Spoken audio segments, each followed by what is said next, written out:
Então, nesta ação penal 508, 33.651, depoimento do senhor Gerson Luiz Gonçalves.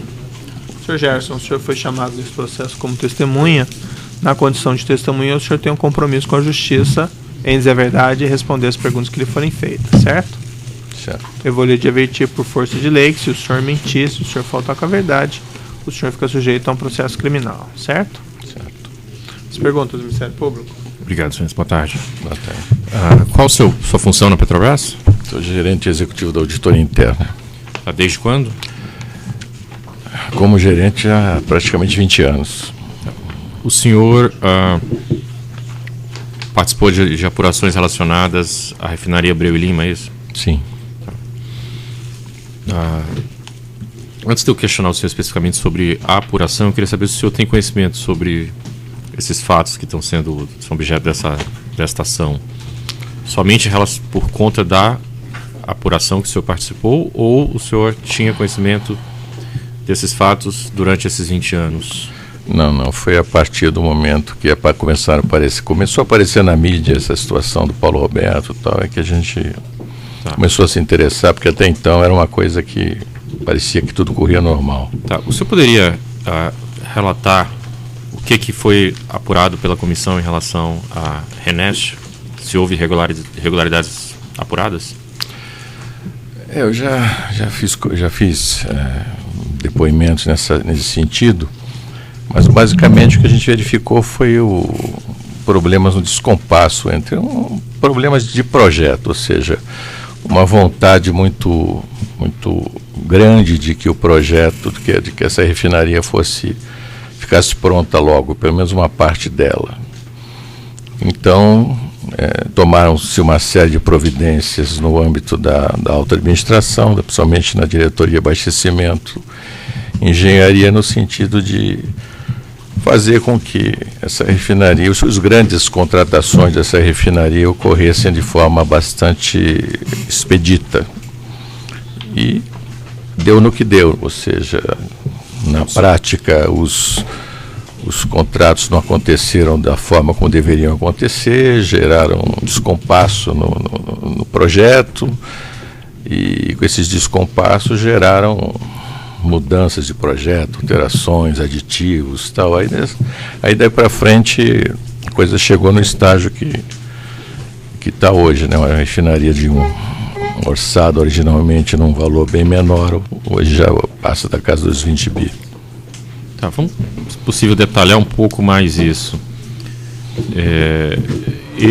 O que esses diretores realmente fizeram concretamente para acelerar essas obras, o que o senhor disse? Eles criaram mecanismos, né, alguns ajustes nos modelos contratuais para acelerar o processo de contratação. Então, criaram maneiras de fazer com que os contratos acontecessem de forma mais rápida, né? Só que isso gerou, por parte das empreiteiras, já que o nível de incerteza era grande em relação ao que seria contratado, já que os projetos básicos e preliminares não estavam adequadamente completos, concluídos, né?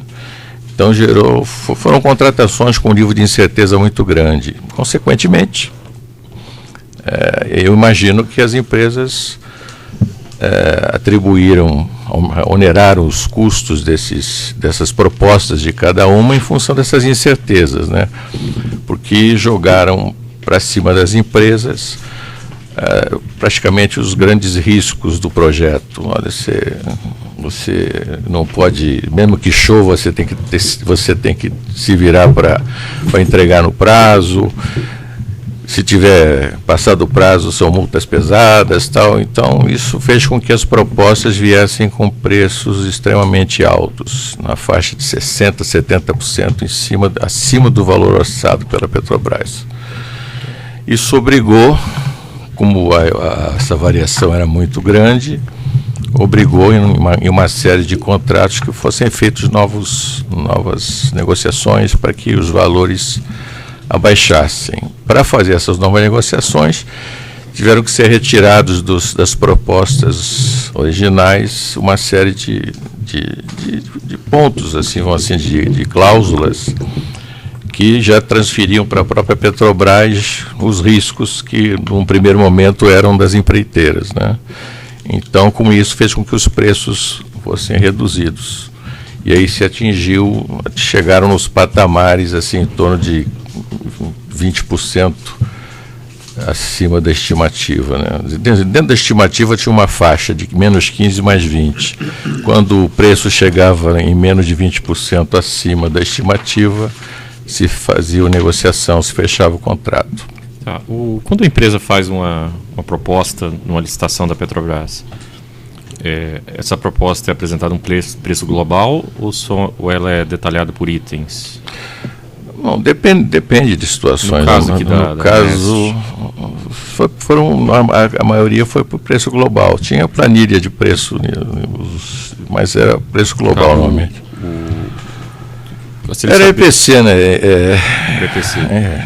A questão então mais diretamente é essa questão do risco. O preço do risco estava calculado a parte do preço dos insumos, do preço da mão de obra, ou era tudo um pacote só? Não, eu acredito que as propostas elas continham, estavam embutidas dentro delas, eu não recordo ponto a ponto, detalhe por detalhe, mas nas propostas estava incluído, certamente se eu tenho um desafio maior, eu vou também atribuir um preço maior à minha proposta. Se depois, numa segunda situação... O senhor usou a palavra desafio. Esse desafio maior implica num acréscimo no preço de cada insumo ou implica um item consistente em assunção de riscos, etc? Olha, deixa eu ver se eu consigo lembrar de alguma coisa palpável aqui. Por exemplo, você tinha lá QDs, por exemplo, quantidades definidas. Então, até determinada quantidade de um equipamento, o valor era fechado. O que passasse daquilo, a Petrobras bancaria. Ou seja, tinham coisas assim nessa linha, né? Algumas coisas previstas e algumas coisas que não fossem previstas seriam a Petrobras pagaria depois. A comissão apurou responsabilidades por esse programa, essa aceleração e esses problemas causados? Praticamente a comissão atribuiu a grande parte, a maioria dos acontecimentos a esse projeto de aceleração da refinaria. E aí nós colocamos como responsáveis os diretores das áreas envolvidas, né? E os gerentes executivos vinculados a eles. As áreas envolvidas eram? A área de abastecimento e a área de engenharia. Tá, engenharia, qual é a diretoria? Diretoria do Renato Duque, né? Diretoria de serviços. Tá. E esses problemas que o senhor se referiu, eles eram previsíveis à época da elaboração dos projetos básicos, quando se defendeu o início essa aceleração, ou eram problemas imprevisíveis que surgiram depois? Eu diria que tinha um certo grau de previsibilidade, mas também havia uma ânsia muito grande de que acontecesse a refinaria num prazo mais curto de tempo, que uma parcela da refinaria entrasse em produção em agosto de 2010.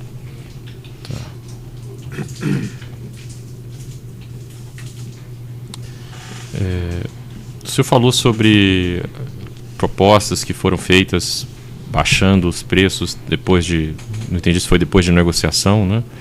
Mas houve uma primeira proposta fora dos preços e depois... Se faziam o que eles chamam de rebides e enquanto não se chegava num valor no limite de 20% para mais ou 15% para menos do valor estimado pela Petrobras, não se fechava o negócio. A comissão apurou alguma coincidência de propostas no primeiro bid, no segundo bid, em uma determinada licitação? Não, coincidências não. A gente verificou assim algumas situações que as propostas iam baixando de preço proporcionalmente, assim, né? Mais ou menos proporcionalmente, mas não houve nenhuma inversão. Ou seja, quem tem a primeira, segunda e terceira no primeiro bid continuava sendo primeiro, segundo, terceiro no segundo e eventualmente primeiro, segundo, terceiro no terceiro. Não invertiam as situações, não houve casos de inversão. Havia algum fator técnico que justificasse que a diminuição dos preços fosse feita na mesma proporção por todas as empresas? Quer dizer, a Petrobras disse que a gente vai diminuir o preço em 20%. Internamente não posso. Eu simplesmente fotografei a situação que eu encontrei no exame dos contratos, através de gráficos.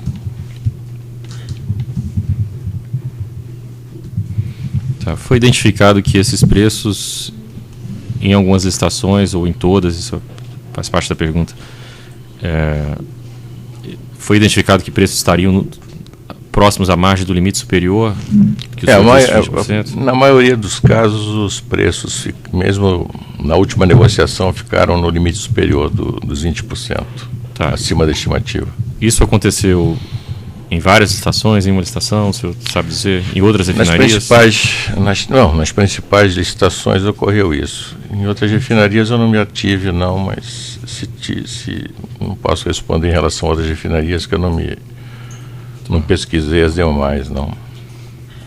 O senhor sabe dizer se os diretores de abastecimento de serviços tinham poder para limitar as empresas que seriam convidadas em determinada licitação ou para acrescentar empresas à lista de empresas a serem convidadas?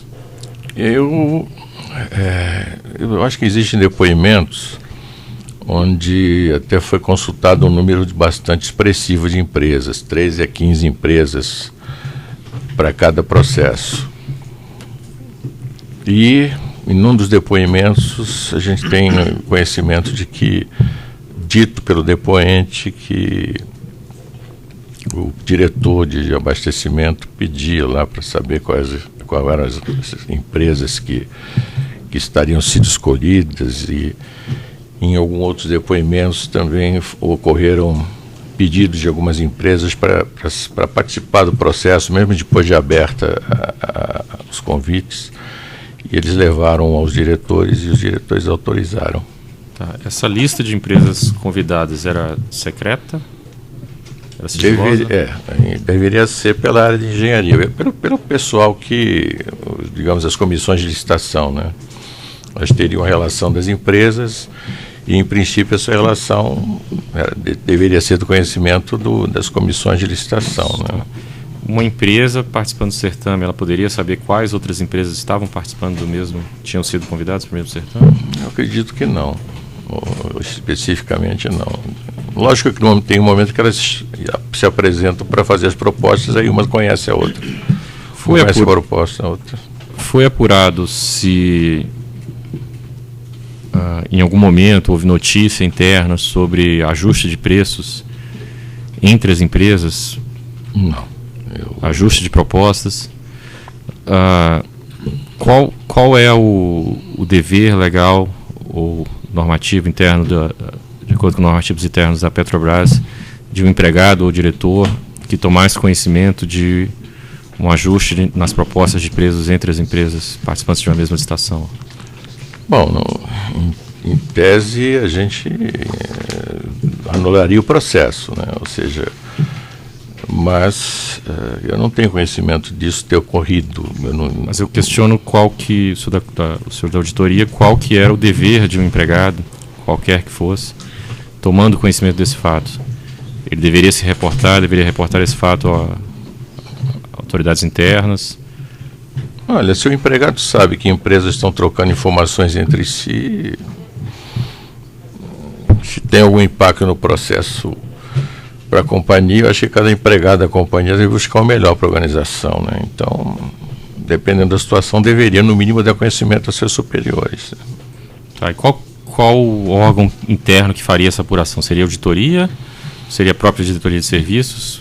Que depende de onde surgiu de quem tomou conhecimento, em que nível tomou e para quem deu, né? Se é que deu em algum momento.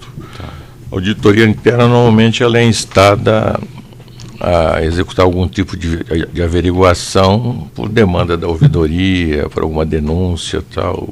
Não, assim, usualmente o pessoal não vai à auditoria pedir fazer denúncias, né? Usa basicamente a ouvidoria, os canais de ouvidoria, ou se algum diretor, um presidente toma conhecimento de alguma coisa e demanda auditoria. Tá. Parece que foi apurado aqui no relatório que o senhor, da comissão que o senhor presidiu, que um dos fatores relacionados ao aumento de custos teve relação com os custos de mão de obra, uma definição da proporção entre os custos de mão de obra usualmente praticados e os que foram praticados na refinaria Breu Lima. O senhor pode explicar isso? Foi isso mesmo? O senhor pode explicar? A gente procurou, quer dizer, o grupo que atuou nesse processo, fez o exame dos processos, verificou que em outros processos licitatórios de outras áreas, que o comportamento do indicador de mão de obra ficava na faixa de 50 e pouco a 60 e pouco. E ocorreram situações na RNEST onde esse índice foi para 80%. Né? Como ele tem um peso grande na forma de reajustamento, por ocasião de um reajustamento, então isso oneraria o custo do contrato. Tá, mas isso era regular, irregular? Havia alguma justificativa? Sempre tudo tem justificativa, né? Sempre eles acham, mas é uma região mais afastada, tinha um custo adicional disso, custo adicional daquilo, mas a gente também verificou em outras obras, com a comparação que nós fizemos, já que não se fazia refinaria há muitos anos na Petrobras, comparamos com alguma coisa no Comperge, e mesmo no Comperge, em outras contratações de vulto, assim, a coisa ficava mais ou menos nessa faixa de 60%, 53%, nunca 80%. Tá, então havia uma justificativa, mas a comissão o senhor considerou que a justificativa estava correta? Não, nós não consideramos correta. A gente simplesmente citou no relatório que havia uma situação pelo menos atípica, né? Mas não consideramos incorreta, mas atípica, no mínimo atípica. Mas foi apurado se a justificativa era válida ou não era válida? Normalmente, nos depoimentos, as pessoas sempre procuram se justificar, tal, e a gente não pode... Teria que analisar com mais calma, caso a caso, para ver se realmente... A preocupação nossa aí foi mais de caracterizar a falta de sintonia entre outras contratações, onde a distribuição dos pesos era mais tranquila, era 60, 30, 20, ou seja, era mais distribuído, né? Porque uma empresa que vai fazer uma obra, ela não vai fazer obra só com gente, ela vai fazer obra também fazendo uso de equipamentos e máquinas, e certamente equipamento e máquina não é tão desprezível assim os custos disso, né? Tá, a Petrobras está apurando isso? Eu tenho conhecimento? Está apurando responsabilidades individuais ou esses pontos específicos em que a comissão não... As pessoas que participaram desses processos, elas foram indicadas como responsáveis, né? No próprio relatório, a gente faz menção ao subitem que diz respeito a esse indicador de mão de obra. A gente está responsabilizando essas pessoas por terem aceito nas negociações esse indicador tão alto. Foi apurado alguma coisa relacionada à ausência de parecer jurídico, a ausência de participação do jurídico? Sim, ocorreram situações também onde eles, alegando maior agilidade nos processos, eles fizeram uma coisa que não era usual e continua não sendo usual, ou seja, colocaram advogados participando das comissões de licitação. E depois eles justificavam que, como o advogado participou da comissão de licitação, não havia necessidade de parecer jurídico. Mas só que uma coisa é um advogado participar de uma comissão de licitação, outra coisa é haver um parecer jurídico da área competente para poder avaliar o contrato como um todo. O senhor se recorda especificamente de obras realizadas pela Galvão Engenharia, seja individualmente, seja em consórcio, na RNEST? Há uma distinção, né? Galvão Engenharia e Queiroz Galvão, não é? Galvão Engenharia. Não é? Tá. É porque os dois tiveram obras, né? Me parece, se não me falha a memória, que eles tiveram uma participação num consórcio na terraplenagem, tiveram uma participação na parte de eletricidade, acho que é tubovias de eletricidade, uma coisa assim, e uma outra parte na parte de tancagem.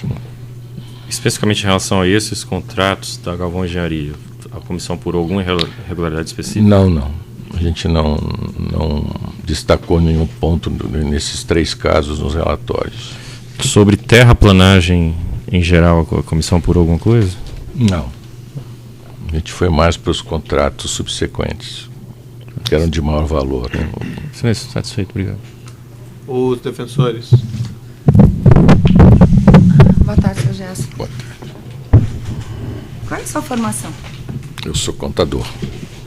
E o senhor já exerceu outro cargo na Petrobras, além de auditor? Eu comecei na Petrobras em 72 e trabalhava na área de revisão e análise, na Petroquis em Cubatão. Depois eu fiz isso através de um concurso público. Depois fiz um concurso público para auditor já em 75 e fui para o Rio em 76. De 76 até hoje eu trabalho em auditoria. Tá certo. Está no seu relatório que o escopo da comissão era avaliar os procedimentos de contratação adotados na implantação da RENEST. Eu queria saber se, dado a esse escopo que está no relatório, é lícito afirmar que os aditivos não foram verificados. A gente quantificou os aditivos e estabeleceu o valor. Foram muitos aditivos, bastante aditivos, frutos de um planejamento mal feito no início. Tudo que você faz mal feito vai ter repercussões em aditivos, que podem ser aditivos de prazo, aditivos de aumento de valor, aditivos até de redução de valor em função de retirada ou de modificação de projetos, que pode aumentar ou diminuir.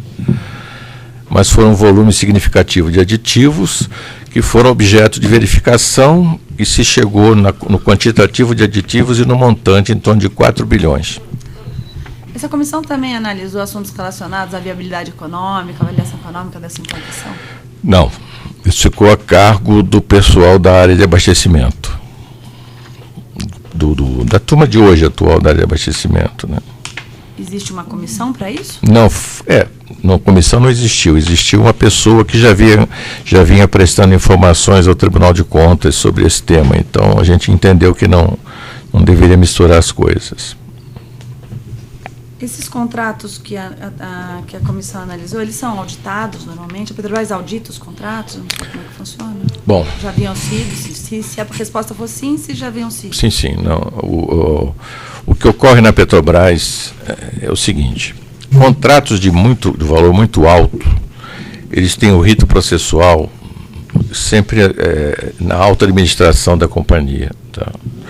Então os contratos saem das áreas, vão para os gabinetes dos diretores, que têm assistentes que analisam os contratos, e depois, normalmente são 1 ou 2 gerentes executivos, encaminham para o diretor ou para os diretores responsáveis pela obra. No caso da RENEST, você tinha um abastecimento com o valor, tinha o dono do orçamento e tinha a engenharia como prestadora de serviços para o abastecimento. Ou seja, a engenharia toca a obra e o abastecimento entra com o recurso orçamentário. Então isso passa para os diretores encaminham para a diretoria executiva aprova ou não. Então nesse processo a auditoria interna não entra. A auditoria interna ela entra num processo como um todo, digamos do início ao fim, quando os contratos são feitos no nível das unidades industriais. Por exemplo, se eu fosse contrato feito aqui no Paraná, em Cubatão, em Campinas, em São José dos Campos, na Bacia de Campos, então os contratos nesse nível, a auditoria pega desde a necessidade da contratação até a situação atual do contrato. Nesse caso específico, nós juntamos um grupo e fizemos esse exame retroativo às principais contratações da RENEST. Porque se já tinha passado na contratação pela diretoria executiva, pressupõe que esse anterior está correto, é isso? E aí vocês fizeram para trás para verificar se estava correto mesmo. Exato, porque normalmente um processo que passa por uma diretoria executiva, que é proposto por mais de um gerente, a gente parte do princípio de que foram contratos muito bem estudados, muito bem elaborados, tal. Então a gente só saberia dos problemas caso apareçam na mídia, e sim você vai buscar as causas das não conformidades. O senhor disse que a diretoria de serviços, vou dizer, era abastecimento, contratava serviços. Eu vi isso do outro. Eu queria entender melhor, porque eu confesso que o doutor Pedro tentou me explicar, mas eu não entendi. O que isso significa? Quer dizer, ela tem o caixa, e se ela não tiver o caixa, ela não contrata? Exatamente. Se você a diretoria de AIP, de exploração e produção, a diretoria de abastecimento, que são as principais diretorias da companhia, uma cuida da área de exploração e produção, outra cuida da área de refino, transporte e distribuição, elas detêm os orçamentos. E a área de engenharia é como se fosse uma grande empreiteira que presta serviços, ela gerencia as obras, Sim. mas ela não dispõe do orçamento da obra. Entendeu? Entendi. E ela pode decidir fazer sem o abastecimento, falar, vou pagar? Não. Ela tem que fazer só se existir recurso orçamentário das áreas do EIP do abastecimento.